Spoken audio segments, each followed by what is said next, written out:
el olor de las bugambilias de mi jardín, ese perfume dulce y familiar que había marcado el ritmo de mis mañanas durante más de 30 años, de repente se sentía ajeno, casi burlón. Estaba de pie en el pórtico de mi propia casa, la casa que construí con mi difunto esposo, Ricardo, ladrillo a ladrillo, receta a receta. Frente a mí, un joven oficial de policía, cuyo apellido, Morales, leí en su placa de metal brillante, me miraba con una mezcla de profesionalismo e incomodidad. Detrás de él, en el umbral de la puerta, estaba Brenda, mi nuera, con los brazos cruzados y una sonrisa que no llegaba a sus ojos. Era el tipo de sonrisa que se reserva para una victoria mezquina, una que se saborea en privado,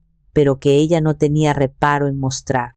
El sol de la tarde en San Miguel de Allende caía sobre su cabello teñido, creando un halo irónico sobre su cabeza.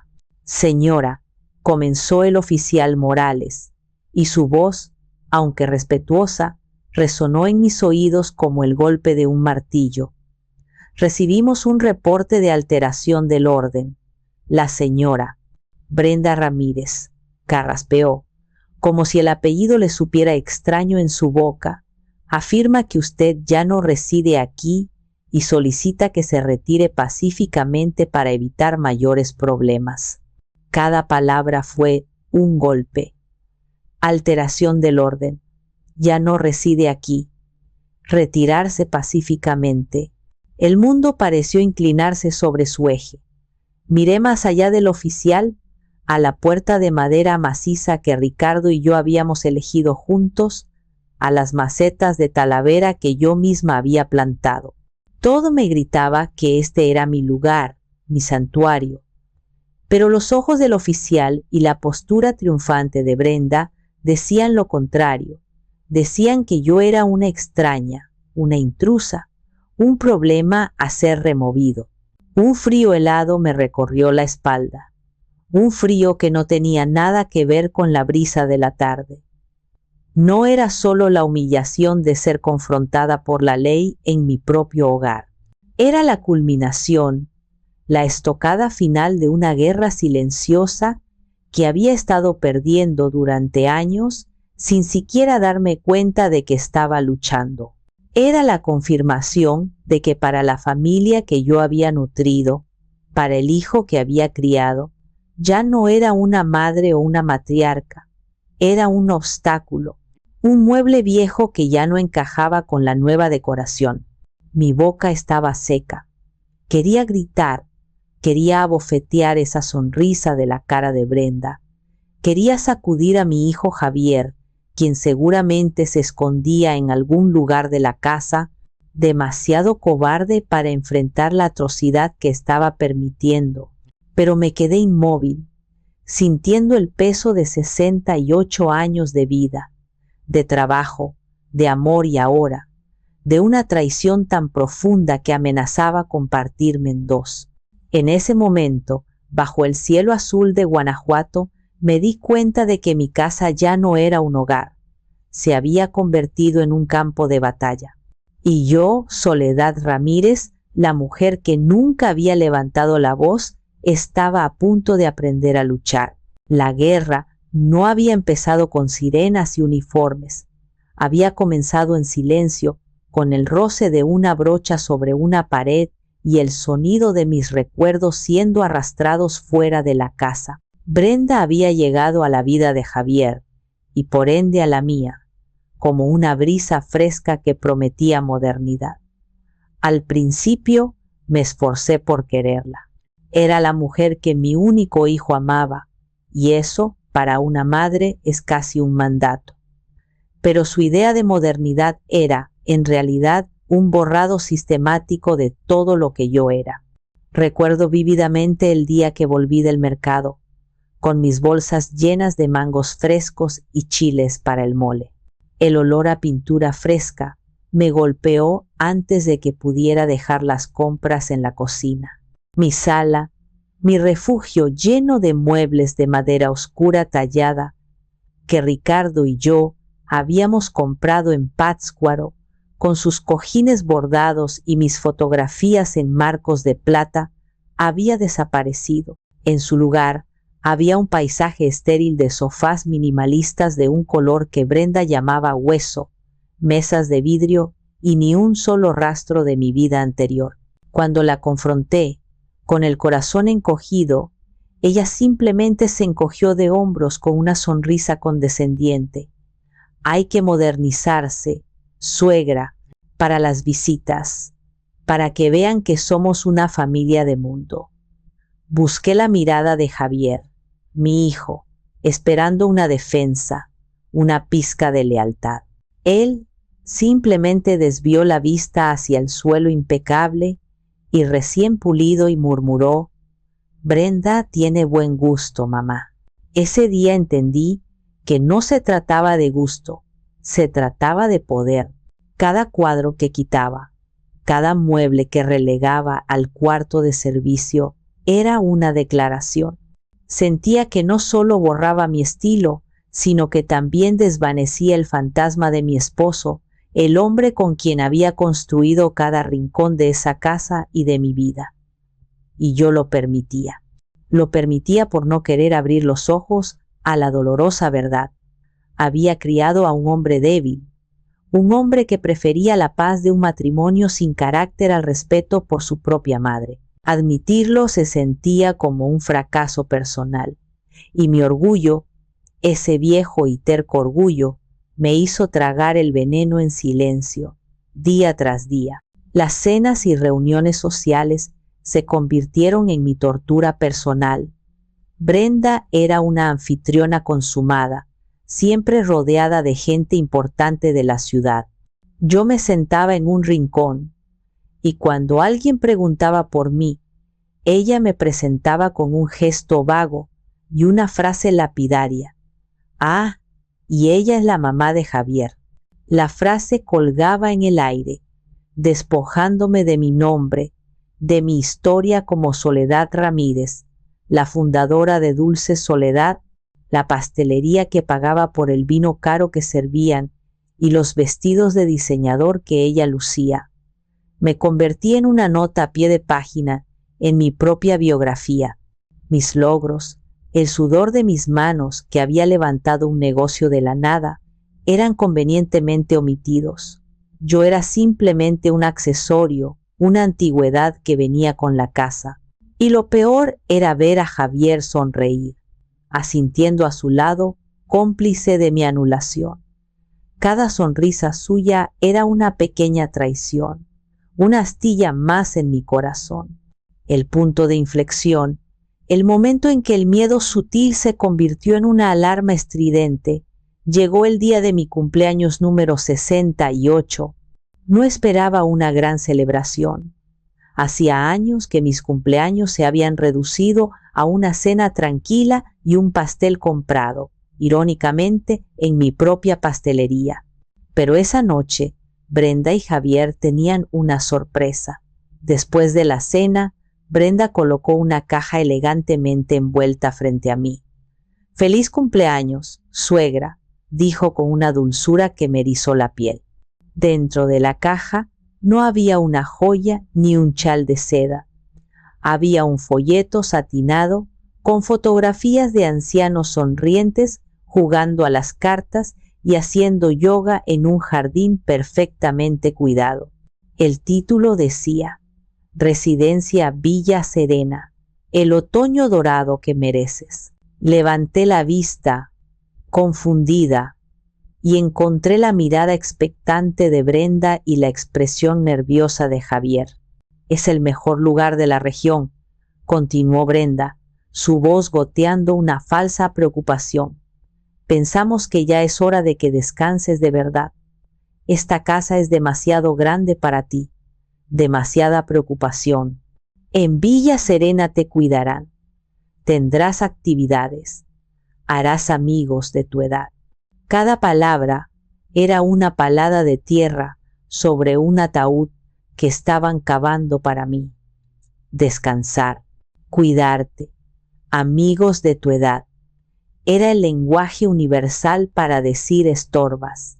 Querían sacarme, enviarme a un lugar donde sería el problema de alguien más, para poder disponer libremente de mi casa, de mi vida. La rabia me subió por la garganta caliente y amarga, pero la reprimí. Sabía que cualquier protesta sería interpretada como la terquedad de una vieja, como una prueba más de que no estaba en mis cabales. Así que sonreí, una sonrisa tirante que me dolió en los músculos de la cara.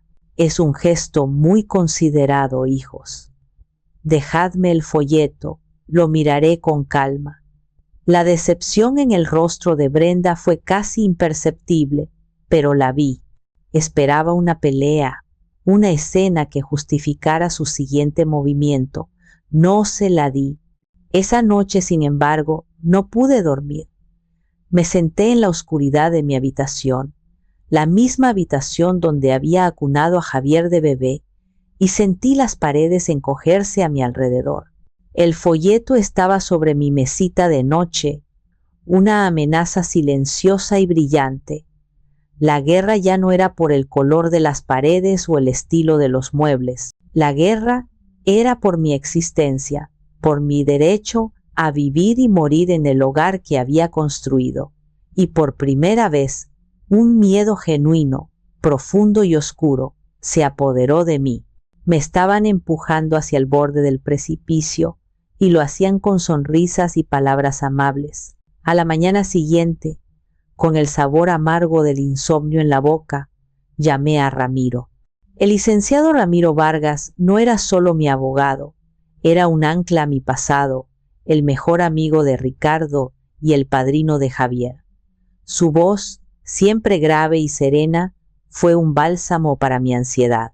Nos encontramos para almorzar en un pequeño restaurante cerca del jardín principal, un lugar que solíamos frecuentar los cuatro. Le conté todo, mi voz apenas un susurro al principio. Le hablé de los muebles, de las presentaciones humillantes y finalmente del folleto de la residencia. Ramiro escuchó sin interrumpir, sus ojos oscuros fijos en los míos, su expresión endureciéndose con cada palabra que yo decía. Cuando terminé, dejó sus cubiertos a un lado y suspiró. Un sonido pesado, cargado de frustración. Soledad, dijo, y su tono era el de un médico a punto de dar un mal diagnóstico. Te lo he dicho de 1000 maneras. Tu esposo, que en paz descanse, siempre dijo que tu corazón era demasiado grande para tu propio bien, especialmente con Javier. Criaste a un buen hombre, pero no a un hombre fuerte. Y esa mujer, Brenda, tiene ojos de víbora. Huele el dinero y el poder como un tiburón huele la sangre. Se inclinó sobre la mesa, su voz bajando de tono. Déjame hacer algo, por favor. Déjame revisar los papeles del negocio, las cuentas del banco, la escritura de la casa, solo para estar seguros. Por la memoria de Ricardo, te lo pido. Su preocupación era tan palpable que me conmovió, pero una parte de mí, la madre terca y ciega, se resistió. Admitir que Ramiro tenía razón era admitir que mi hijo era cómplice de un plan para despojarme. Era una verdad demasiado monstruosa para contemplarla. Aferrándome a un último hilo de negación, negué con la cabeza. No es necesario, Ramiro, mentí, tanto a él como a mí misma. Javier es mi hijo, nunca me haría daño. Ramiro no insistió, pero la tristeza en su mirada me acompañó todo el camino a casa. Era la mirada de un hombre que ve venir un tren y sabe que no puede hacer nada para detenerlo. Y yo tontamente seguía parada en las vías, convencida de que el amor de una madre era un escudo infalible.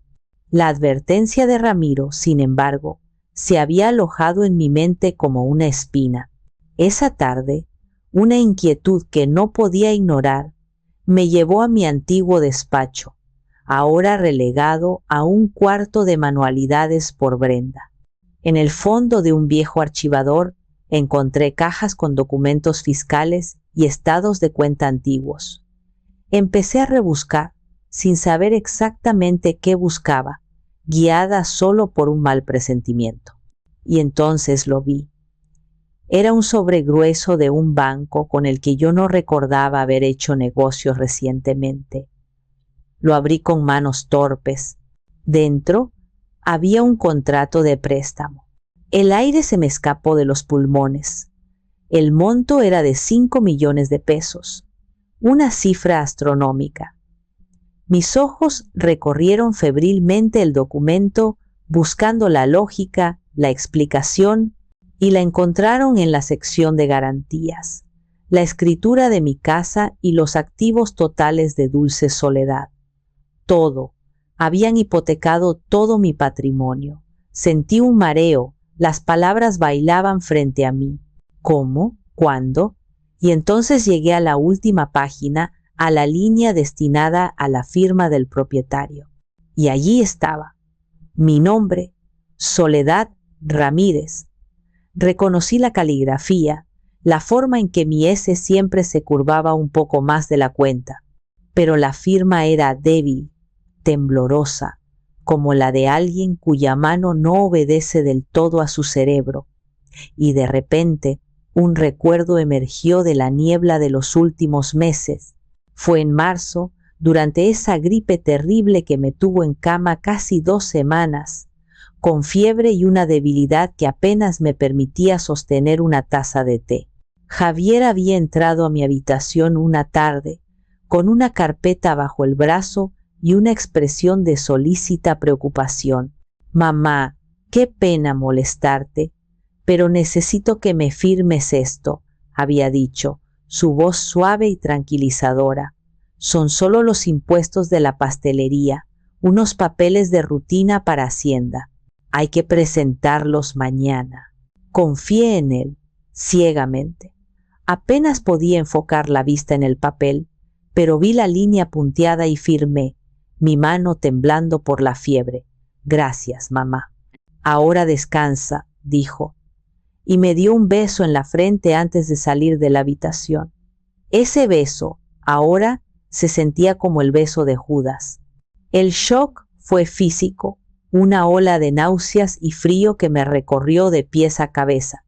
Me dejé caer en una silla, el papel arrugado en mi puño. No era un descuido, no era una mala gestión, era un acto de traición calculado y cruel. Habían esperado a que estuviera en mi momento más vulnerable, enferma y confundida, para hacerme firmar mi propia sentencia. Usaron mi amor y mi confianza como un arma en mi contra. El dinero no era para el negocio, era para ellos, para el estilo de vida de Brenda, para sus ambiciones. Y mi hijo, mi único hijo, había sido el instrumento de esa traición.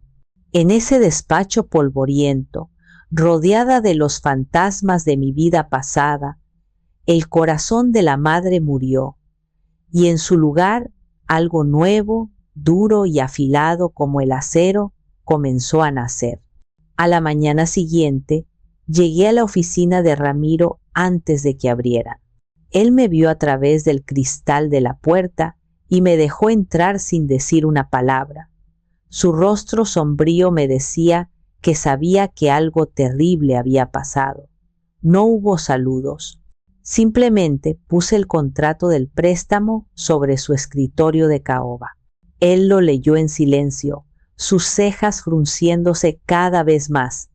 Cuando terminó, se quitó las gafas y me miró. No dijo «te lo dije». Su respeto por mi dolor era demasiado grande. Solo preguntó «¿Qué quieres hacer, Soledad?» «Tenías razón, Ramiro», dije, y mi voz sonó extraña, desprovista de toda emoción. Era la calma que sigue a la tormenta, la claridad gélida que solo se encuentra en el epicentro de la devastación. Me engañaron, se aprovecharon de mí. Ahora vamos a destruirlos. Ramiro asintió lentamente. Por primera vez en días sentí que no estaba sola. Él se puso en acción de inmediato. Hizo una llamada a un contador forense, un hombre especializado en desentrañar fraudes corporativos. Luego se volvió hacia mí. Soledad, esto va a ser una guerra de desgaste. Necesitamos pruebas irrefutables, no solo de este préstamo, sino de su intención. Y para eso necesito que hagas algo muy difícil. Se inclinó hacia adelante. Necesito que actúes, que te creas el papel que ellos han escrito para ti. Sé la viejita confundida. Sé frágil. Haz que bajen la guardia. Haz que se vuelvan descuidados. La arrogancia es el talón de Aquiles de gente como Brenda. La idea me repugnó al principio, pero entendí la lógica, así que acepté. Ramiro me proporcionó 3 cámaras de seguridad diminutas, del tamaño de un botón. Esa misma tarde, mientras Brenda y Javier estaban fuera, las instalé. Una escondida en un jarrón de cerámica en la sala, otra detrás de un libro en el despacho y la tercera en la cocina, con vista a la mesa del desayuno donde solían hablar con más libertad. Fue una de las cosas más difíciles que he hecho. Sonreír cuando Brenda me hablaba con condescendencia, fingir que no recordaba si había tomado mis medicinas, pedirle a Javier que me leyera el periódico porque se me nublaba la vista. Cada día era una actuación, una humillación autoimpuesta, pero por las noches revisaba las grabaciones y lo que escuché me heló la sangre y endureció mi resolución. Una noche, la cámara del despacho captó una conversación clave. No lo entiendes, Javier, decía Brenda, su voz un siseo impaciente. Si no nos movemos ahora, terminaremos siendo los empleados de tu mamá para siempre. Yo vengo de no tener nada y te juro que no voy a volver a eso. Javier, mi hijo, respondió con una voz que apenas era un murmullo, pero es mi mamá. Y la respuesta de Brenda fue la que selló su destino, y por eso mismo nos lo debe. Ella ya vivió su vida, ya es su turno de hacerse a un lado. No era solo avaricia, era resentimiento, era un complejo de inferioridad tan grande que necesitaba anularme para sentirse validada. Y Javier, mi Javier, no dijo nada, su silencio fue su consentimiento. Cada grabación era un clavo más en el ataúd de su futuro en mi casa. Pasaron varias semanas, semanas de sonrisas falsas, de suspiros condescendientes por parte de Brenda y de la mirada evasiva de Javier. Yo seguía desempeñando mi papel a la perfección, mientras Ramiro y su equipo acumulaban pruebas del desvío de fondos de la pastelería hacia cuentas personales de Brenda. Teníamos el fraude financiero, pero necesitábamos algo más. Necesitábamos una prueba de su crueldad, un acto público que no dejara lugar a dudas sobre sus intenciones. Fue Ramiro quien me dio la idea. En una de nuestras reuniones secretas, Brenda es impulsiva y arrogante, me dijo, sus dedos tamborileando sobre una pila de documentos. Se siente intocable. Dale una razón, por pequeña que sea, y ella misma se pondrá la soga al cuello. Provoca la soledad, pero hazlo de una manera que parezca un accidente, la torpeza de una anciana. La estrategia era arriesgada, pero brillante, y yo sabía exactamente cómo ejecutarla. La mañana del sábado, la casa olía a canela y anís. Estaba horneando conchas, el pan dulce favorito de Javier desde que era un niño. Era un acto deliberadamente nostálgico, un recordatorio de la madre que solía ser. Brenda estaba sentada a la mesa de la cocina, absorta en su celular, con una taza de café caro a su lado. Se veía como la dueña y señora del lugar. Saqué la charola caliente del horno. El aroma era embriagador. Caminé deliberadamente hacia la mesa, mis pasos un poco más inseguros de lo normal. Justo al pasar a su lado, tropecé con una pata de la silla. La charola se me inclinó de las manos y una lluvia de conchas calientes cayó al suelo, a escasos centímetros de sus zapatos de diseñador. No la toqué, ni una migaja, pero el estruendo de la charola de metal contra las baldosas fue ensordecedor. Brenda saltó de la silla como si la hubiera picado un alacrán. ¿Pero qué te pasa? ¿Estás ciega o qué?, gritó, su rostro contraído por la furia. Pudiste haberme quemado. Ya no estás en condiciones de estar en una cocina. Ese era el momento. En lugar de disculparme o encogerme, me enderecé. Por primera vez en años, la miré directamente a los ojos y dejé que toda la rabia contenida que había acumulado saliera a la superficie. «Esta sigue siendo mi cocina», le grité, mi voz sorprendiéndome a mí misma por su fuerza. «Y mientras yo viva, no tienes ningún derecho a gritarme en mi propia casa». Fue como echar gasolina al fuego. La cara de Brenda se puso roja. Vio su oportunidad, el pretexto perfecto que tanto había anhelado. «¡Ah, no! Esto se acabó», siseó, sacando su teléfono del bolsillo. «Estás loca. Te has vuelto un peligro. Voy a llamar a la policía para que te saquen de aquí. Ya verás». Mientras ella marcaba el número con dedos temblorosos de ira, yo le di la espalda y caminé lentamente hacia la sala. Por dentro, mi corazón latía con fuerza, una mezcla de miedo y una extraña euforia. El anzuelo había sido mordido, la trampa estaba cerrada. Brenda, en su arrogancia, acababa de iniciar el principio de su propio fin. Y así volvimos al principio de mi historia. Yo en el pórtico, el oficial Morales frente a mí y Brenda saboreando su aparente victoria. El aire estaba cargado de tensión. La escena había atraído la atención de algunos vecinos que miraban discretamente desde detrás de sus cortinas. La humillación era total, justo como Brenda la había planeado. «Señora», repitió el oficial Morales, un poco más firme esta vez, «¿tiene alguna identificación o documento que demuestre su derecho a estar en esta propiedad?» Brenda soltó una risita burlona. «No tiene nada, oficial. Mi esposo y yo manejamos todos los asuntos de la casa. Ella ya no está para esas cosas». Lentamente, sin prisas, me agaché y abrí mi bolso de cuero, el mismo que había usado durante 20 años. Mis manos no temblaban. Por dentro, sentía una calma absoluta, la serenidad de quien sabe que todas las piezas de su plan están a punto de encajar. Ignoré a Brenda y me dirigí directamente al oficial. «No necesito una prueba de residencia, oficial», dije, mi voz clara y firme, «porque yo soy la única propietaria». Saqué de mi bolso una carpeta de piel gruesa y pesada, preparada meticulosamente por Ramiro. La abrí sobre la barandilla del pórtico. «Aquí tiene», continué, mi dedo señalando cada documento.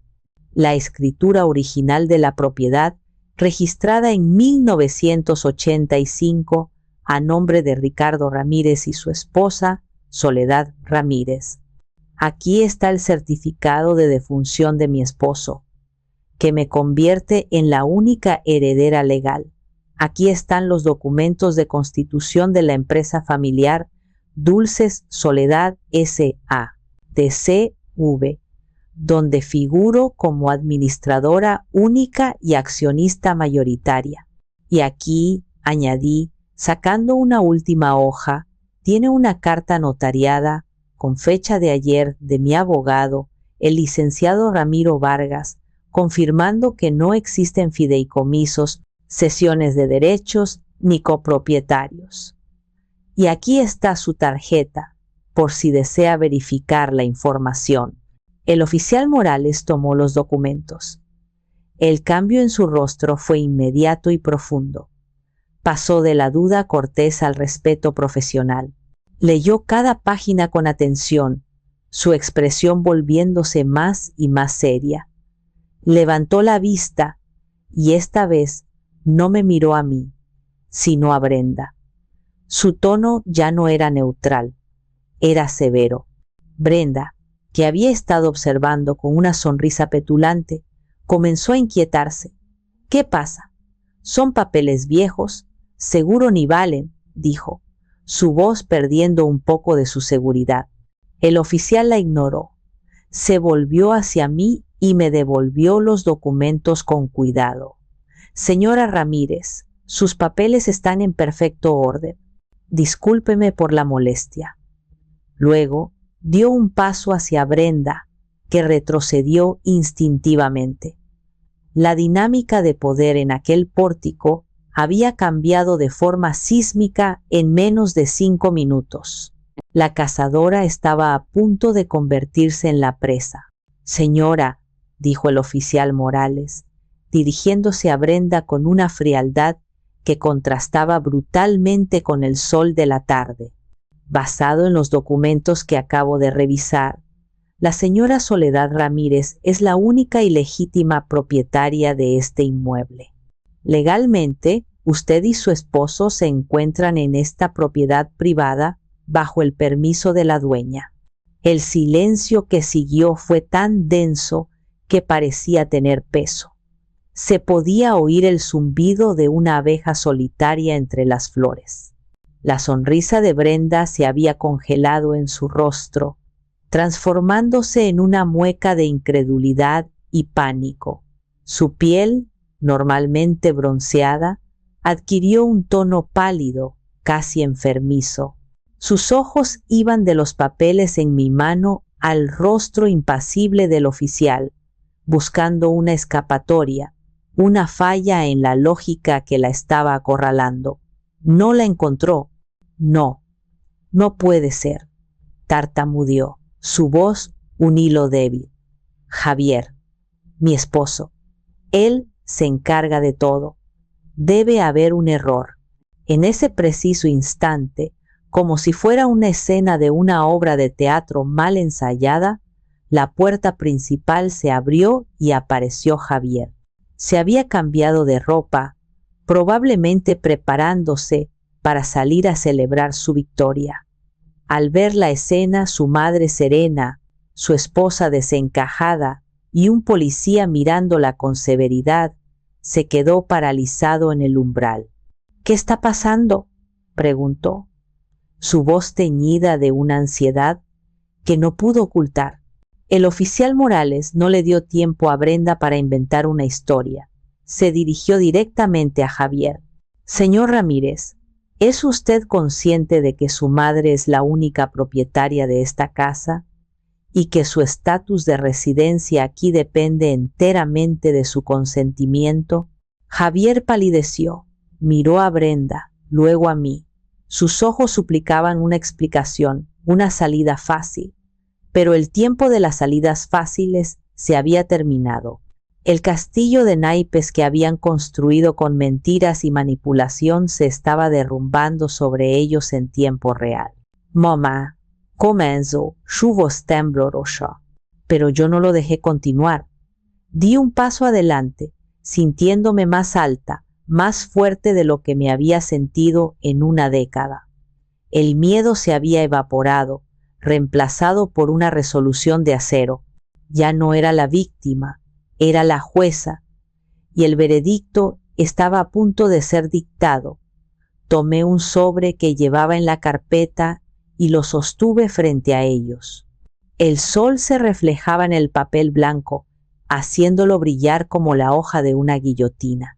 Javier, dije, y mi voz sonó tan tranquila que pareció asustarlo más que si hubiera gritado, Brenda, esto es para ustedes. Le extendí el sobre a Javier. Sus manos temblaban tanto que casi lo deja caer. Lo abrió con dedos torpes, mientras Brenda lo miraba por encima de su hombro, su respiración agitada. Dentro había un documento legal, con el sello del despacho de Ramiro. Es una orden de desalojo, expliqué, mi voz cortando el silencio. Debido a fraude documentado, dije, mirando fijamente a Javier, acoso y conspiración para despojarme de mis bienes, añadí, girando mi cabeza hacia Brenda, han perdido todos y cada uno de sus derechos a residir en mi propiedad. Tienen 24 horas para sacar sus pertenencias personales. Ni un minuto más. El rostro de Javier se arrugó en una máscara de desesperación. Mamá, por favor, no puedes hacernos esto. ¿A dónde iremos? Ese ya no es mi problema, respondí, la frialdad en mi voz sorprendiéndome incluso a mí. Debieron pensarlo antes de tratar de echarme a la calle a mí, pero no había terminado. Ah, y hay algo más, continué, saboreando cada palabra. A partir de esta mañana, todas las cuentas bancarias asociadas a Dulce Soledad han sido congeladas por orden judicial, a la espera de una auditoría completa por fraude. Eso significa, dije, mirando directamente a Javier, cuyo trabajo en la administración del negocio era una farsa, que tus tarjetas corporativas, tus líneas de crédito y tu sueldo han sido cancelados. Brenda, dije, girándome hacia ella, que me miraba con un odio puro, el préstamo de 5 millones de pesos que obtuvieron fraudulentamente ha sido reportado a las autoridades. El banco estará muy interesado en hablar con ustedes. Les di la espalda, dirigiéndome al oficial Morales. Oficial, le agradezco su tiempo. Como puede ver, la situación está bajo control. Él asintió, con una sombra de sonrisa en sus labios. Entendido, señora Ramírez. Que tenga un buen día. Lanzó una última mirada de advertencia a la pareja congelada en el umbral y se retiró. Me volví para entrar a mi casa. Brenda finalmente encontró su voz, un siseo venenoso. Te arrepentirás de esto, vieja bruja. Te quedarás sola. Me detuve en la puerta y la miré por encima del hombro. Querida, le dije, llevo años sintiéndome sola viviendo con ustedes. La soledad a partir de ahora será un lujo. Cerré la puerta. El sonido del cerrojo al encajar en su lugar fue el más satisfactorio que había escuchado en mi vida. La casa se sentía inmensa, silenciosa. El eco de mis propios pasos sobre las baldosas de terracota era el único sonido. Por primera vez en mucho tiempo, no era un silencio tenso, expectante, sino un silencio pacífico, un lienzo en blanco. Me preparé una taza de té de manzanilla y me senté en mi viejo sillón, el que Brenda había intentado desterrar al ático. Afuera, el sol comenzaba a ponerse, tiñendo el cielo de tonos naranjas y morados. Escuché el sonido de un camión de mudanzas llegando, seguido de las voces airadas de Brenda y los murmullos sumisos de Javier. No me asomé a la ventana. Su partida era su problema, no el mío. El teléfono sonó cerca de la medianoche. Sabía quién era. Dejé que sonara 5 veces antes de contestar. Mamá, la voz de Javier era un sollozo roto, lleno de autocompasión. Mamá, por favor, no dije nada, lo dejé hablar. Fue Brenda, mamá. Todo fue idea de Brenda. Ella me llenó la cabeza de cosas. Me dijo que era por nuestro futuro, que tú no entendías de negocios. Yo no quería, te lo juro, mamá. Yo te amo. Las excusas salían a borbotones, una cascada patética de cobardía.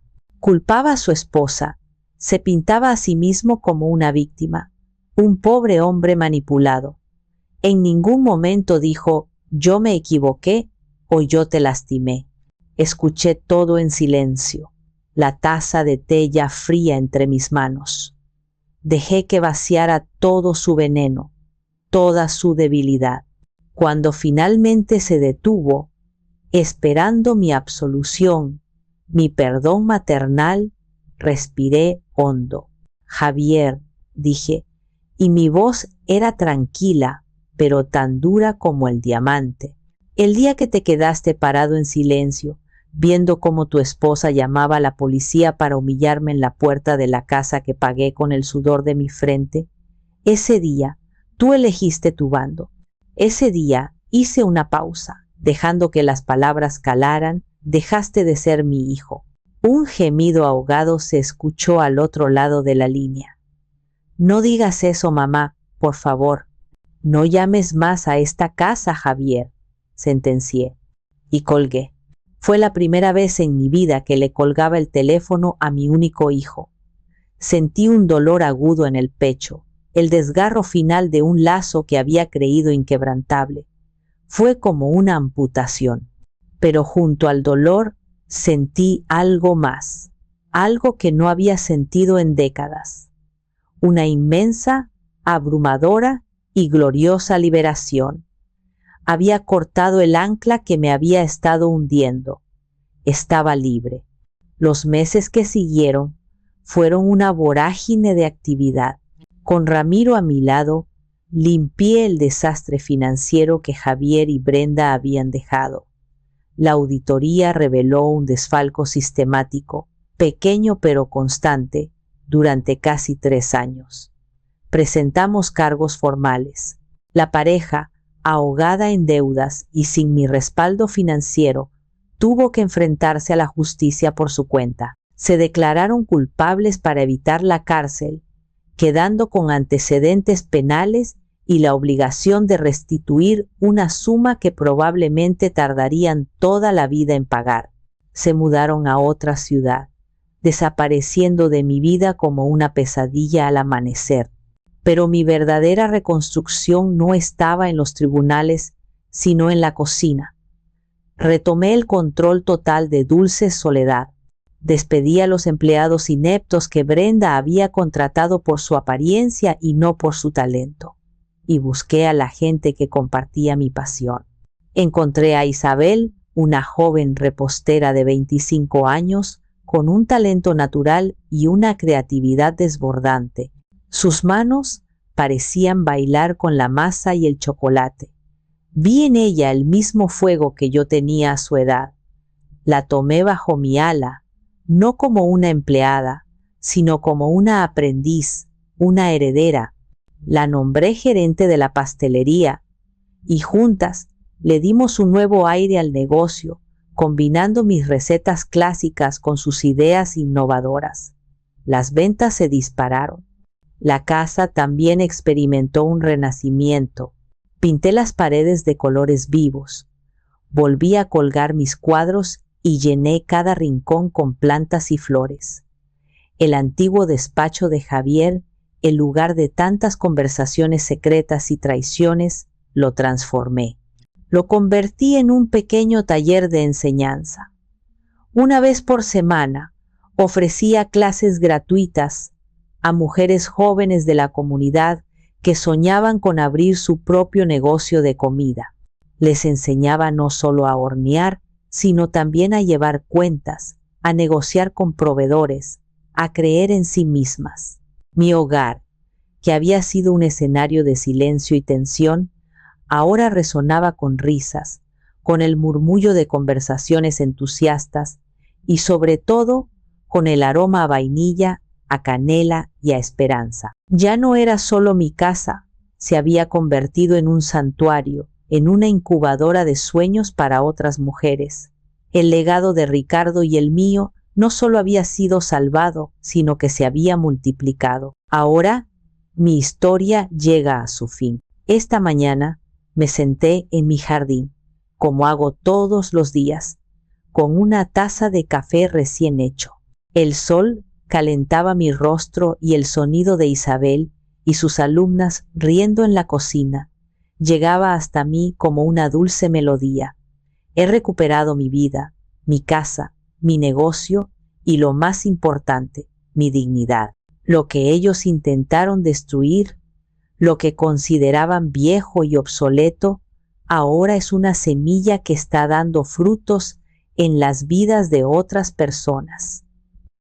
He encontrado una paz que no creí posible, pero a veces en el silencio de la noche, cuando la casa duerme, la pregunta regresa. Pienso en Javier, no sé dónde está ni cómo vive. He cortado todo lazo, he borrado su número, he elegido mi legado, mi paz y mi propósito por encima del vínculo de la sangre que nos unía. Y aunque el 99% de mi ser sabe que hice lo correcto, hay una pequeña parte, la madre que nunca muere del todo, que se pregunta, ¿se equivoca una madre al elegir su propia vida por encima del hijo que la traicionó? ¿Hice lo correcto al cerrarle la puerta para siempre? Gracias por escuchar mi historia. Me gustaría saber qué piensan ustedes. ¿Qué hubieran hecho en mi lugar? Déjenme su opinión en los comentarios. Y si estas historias de la vida real, con sus luces y sus sombras, les interesan, no olviden suscribirse al canal para no perderse la próxima.